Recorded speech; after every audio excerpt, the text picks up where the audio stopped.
A Dark Place for Sheep by Knial R. Piper II. Chapter 2. I grabbed the lantern from the hook where it hung inside the barn door. As I lit the old wick, the light fought the darkness and brought forth a bright bubble around me. I moved with the battling orb toward the sounds of breath, sobs, and the breaking of bones. Somehow the sound of my feet against the straw upon the floor met my ears with the same heaviness. As I approached the spot where I had erected my work table, I found the other men standing near the table. They were lined up one next to the other with their backs toward my lantern. They stared at the thing on the table and produced a sort of wall that blocked my view of my patient.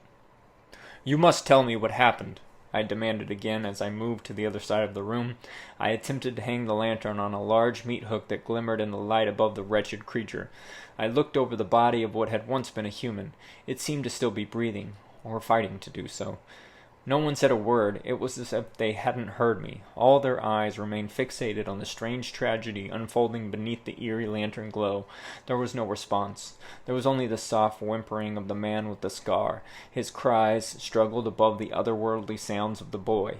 I decided not to press the issue any longer. If the child was to have any shot at relief, action would need to be taken right away. I set my medical bag on the table. Meanwhile, with my other hand, I grabbed my stethoscope and fit it around my neck reflexively, only to stop when the cold metal met the skin that covered my jugular. I looked again at the boy in the flickering light. I could see he had further mutated. What good was a stethoscope going to do? Drastic action was needed. My eyes squinted beneath the trifocals as I studied its movements.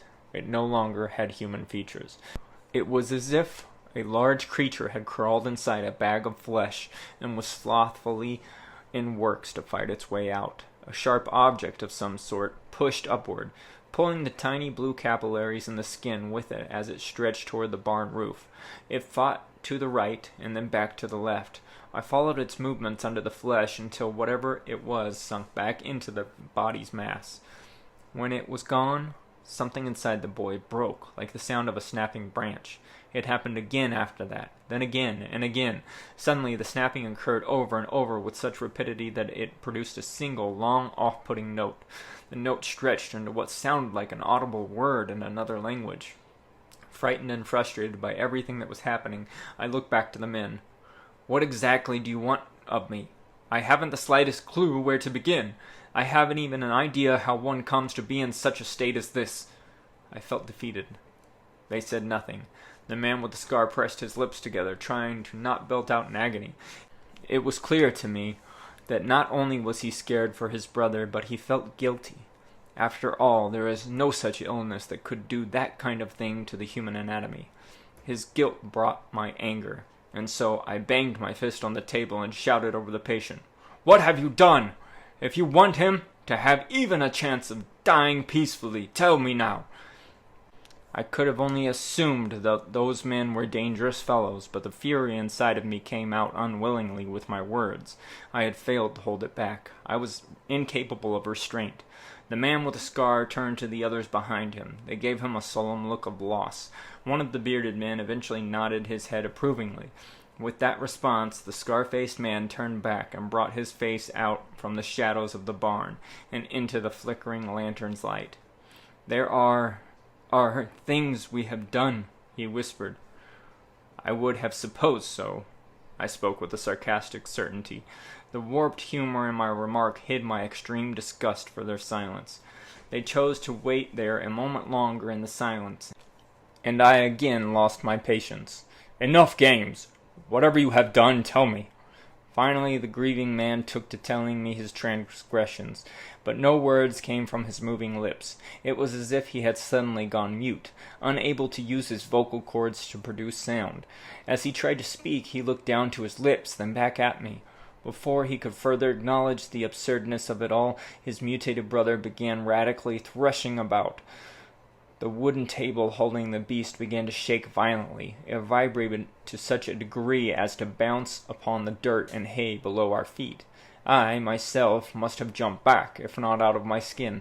I couldn't tell if it was the thing on the table causing the shaking, or something else entirely. An invisible entity, present in the room with us? My bag fell from the chaos on the table to the dirt floor. The instruments contained inside spilled about on the ground. The bone saw glistened in the light. I stepped back away from the table, hoping the shadows might shield me from the extraordinary terror. That's when I saw the creature begin floating, inches above the still trembling table. It was all there in the growing ferocity of the lantern's light for all of us to bear witness to. I watched as the strangers across from me also backed into the shadows, never taking their terrified pupils away from the unfolding phenomenon. I could see only the whites of their eyes blinking in and out of sight beneath the lantern's wild flame. As the thing floated higher, the flame furiously flickered in and out of life as if it were being blown by a strong wind. The strobing flashes of light shed just enough exposure for us to see the mysterious creature as it further contorted itself in mid-air above the violently quaking table. The fleshy glob's movements were concentrated yet fluid, like a contained ball of plasmatic water floating before our very eyes and fighting against gravity itself. It was actively taking a new form before us. As I watched, my head had begun to throb. And then, just like that, the flame suddenly extinguished. All at once the blood-curdling sound ceased, and all was dark and silent. The air felt stale and cold against my fingers. A breeze drifted down my neck. I held my breath without intention. My toes curled, and I felt a single bead of sweat run down my face. If ever I have been perfectly petrified by terror before that moment, I have suppressed such an event. I could hear much less than the pounding of my own heart and the shallow breaths of the strangers in the dark. The table fell back to its lifeless place in the dirt, sparking our attention. Once more it was eerily quiet. I could not have stood another second of it. I rushed for the spare barn lantern nearest me and struck a match, but it would not light. I struck another to no avail. I would go through 6 matches as the other remaining sticks rattled in the box. It was beyond me and my trembling hands. Why would the sulphur not light? I forcefully tore my medical lenses from my face and secured them on my shirt collar. Annoyed and anxious, I continued to strike the matches. Small bursts of light sparked in the darkness, then flickered out before the sparks fell. I had not seen it, but in those small sparks of light the men caught glimpses of the thing moving near them. They would come to tell me that it had twisted itself into a number of ungodly positions before it used the boy's bloody and mutilated hands to stand upright. It then limply crawled across the dirt and straw of the barn floor. One of the men yelled something that I did not understand. As I looked toward the sound of his voice, the match caught. I felt its warmth on my fingertips. I guarded the flame with my hand as I rushed it toward the lantern. The flame took to the wick. The light filled out around my presence, and so I lifted the candle to guide my steps. As the ground below my feet was aglow again, I searched near the area where the thing had last been seen. I found the table was flipped over and splattered puddles of blood and mud twirling together as if they were distinct colors of paint chasing one another into the center of various spirals.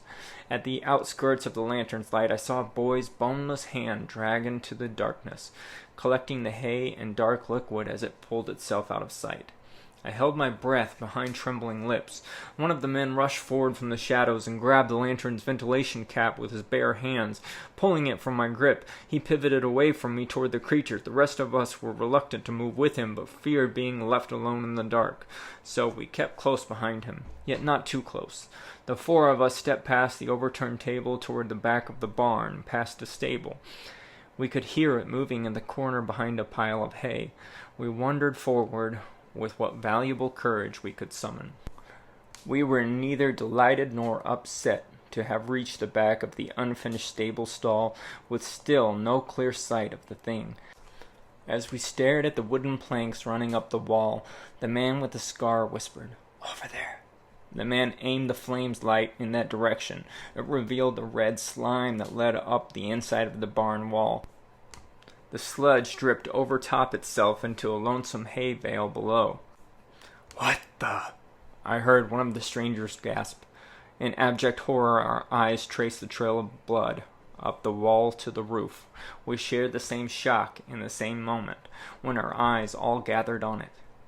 Attached to the top of the barn, like some large demonic spider, was the boy's battered remains, clenching onto the boards with its newly arranged appendages. Reflexively, the bearer of the lantern let loose his grip. The handle rattled for a moment before the lantern dropped into a hay bale beside him. The bale was quick to catch fire. As it did, I witnessed the thing dash across the ceiling and back out from above the growing flames. I jumped at the fire and attempted to stomp it out with my shoe, but the flames only multiplied. I pulled off my coat and threw it over the fire, then continued to stomp it into the darkness. One of the strangers helped me, but the others ran to the front door. "Don't let it out!" a voice shouted from behind me. I turned around to see the barn door creaking open. A sharp beam of light rushed back at us as it slid open. A blade of existential terror cut my mind's concentration. I thought of Charlotte and the children. I echoed the stranger's words. "Don't let it leave here!" I ran as fast as I could toward the door. As I did, the thing squeezed its body through the opening, twisting itself into the most unholy of ways in order to do so, and then it had escaped. It was free. Free to move below the cloudy sky that watched over my home, and I knew exactly where that thing would go. My vision tunneled as I charged at the door. I no longer had the boy's care or redemption in mind. My objective was clearer than ever. I would get to that creature before it got to my family. I would kill that thing, no matter what. By the time my hands felt the barn door, I had already pushed the sliding entrance wide open. I could see the blackening flesh crawling in a mad dash across the yellow and green grass toward my home. I had outmaneuvered the other men in my spirited sprint. I never took my eyes away from it, despite the frantic shaking of my vision. It was moving like an octopus rolling across the ocean floor. It used each cracking limb to keep momentum, including what was left of the corpse's head. I shot my gaze toward the windows. My wife and children were no longer there. I could only hope that they had locked the doors upon my exit, yet I knew they had not. I shouted, "Charlotte!" The thing rolled off the grass and up the stairs to my back porch. It seemed to have trouble clearing the first step, but upon a reapproach, it was fruitful in its endeavor. Between my scattered thoughts, it had somehow forced open the back door and entered my home. "Charlotte!" I screamed as loud as I possibly could. That was when Charlotte appeared at our bedroom window. Her brown hair was still tucked tightly behind her ears. Without another word screamed, fear shot into her eyes. I could see her mouth drop open. What a peculiar sight it must have been for her to see my furious race across the bloody path of wet, flattened grass. I began waving like a madman for her to "Get out! Get the kids out! Get out now!" I know Charlotte inside and out. I knew her well enough to have felt her heart drop at that moment as she heard a crash from below the second-story floorboards. It was at that exact second that she quickly backed away from the dirty window and hunted for the children. I cleared all 3 steps of our back porch in a single bound, only to immediately slip in the bloody ooze and settle on the wood below my feet.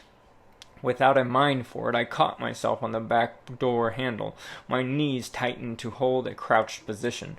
Before I could stand up properly, my wife's scream pierced me for yet a second time that day. Those screams still haunt me, even to this day. I remember that one echoed from inside the house. It rang in my head like the wild alarms of every shrilling bell ever cast. I rushed inside and down the hallway until I passed the stairs, bumping into the front door as I heard it rolling up my steps. I reached down and grabbed the Winchester resting there in the corner. I lifted the barrel as I spun to engage it. In the midst of my swift motion, I caught sight of my boys at the top of the stairs. Charlotte held each one of them under her arms. They refused to look down at the beast coming their way. Unfortunately, Charlotte had. She was awestruck by the sight of its ascension up the stairs. My wife was stuck there, stuck by paralyzing fear, as the morbid beast clumsily swam over each step. It had struggled momentarily on one of the steps, but used the wall to correct its pace. It was making quick work of the stairs, so I took no time for anxieties. I aimed my weapon at it, slipped my finger around the trigger, and squeezed. I would have shot the damn thing if it had not been for those stumbling fools that followed me inside, specifically the man who had brought this curse to my doorstep. The man with the scar had managed his way to my side.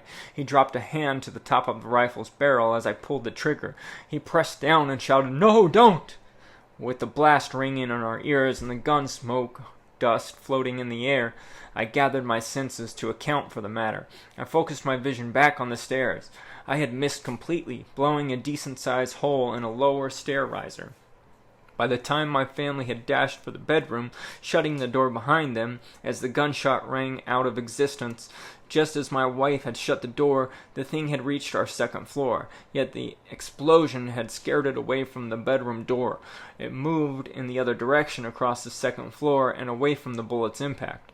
As it tried furiously to make its way up a blank wall opposite of our bedroom, I could hear Charlotte scream. I gave the obstructor of my shot no mind, and I was quick to load another bullet to the chamber. I aligned the sights at the unholy creature once more. Yet upon my second attempt, the scar-faced man reached to remove the weapon from my hands. I kept my finger on the trigger and swung quickly to his attack. He nearly managed to grab the rifle, but I had already lifted the gun up. That had allowed me the space to throw my knee into the man's unprotected belly. He crumpled over in pain, holding his soft gut as he did. That cleared enough space for me to point the gun at his forehead. He felt the warm barrel tap his forehead. He looked up, and for a split second we locked eyes. Yet his watery pupils also stared down the length of my barrel. A loaded lead bullet stared back. I gave him only one stern warning: "Stand back!" My intentions could not have been mistaken, so he did as I commanded. I aimed the barrel back at the thing upstairs and fired again. I could hear the somber cries of the man leaning over beside me. He fell to his knees in anguish. I wasn't sure if I had hit the creature at first, because it was racing across the floor, so I loaded another round and shot it again. Small bits of blood and flesh parted mid-air amidst the wooden chunks of our wall. A black bile-like substance pelted itself into a pattern on the same wall. I fired a third time, and it was then that the thing slumped back from the wall to roll limply onto the top stair. One of its appendages slipped through the blood and fell to the step below. The full corpse followed after it. It tumbled roughly at first, until it began a steady roll to the bottom of the stairs. It came to rest at my feet. With the smoke still rising from my barrel, I loaded yet another bullet. I placed the warm muzzle firmly against the gelatin remains of the boy's spine. I pulled the trigger one last time, just to be sure. The end of Chapter 2 of A Dark Place for Sheep by Knial R. Piper II.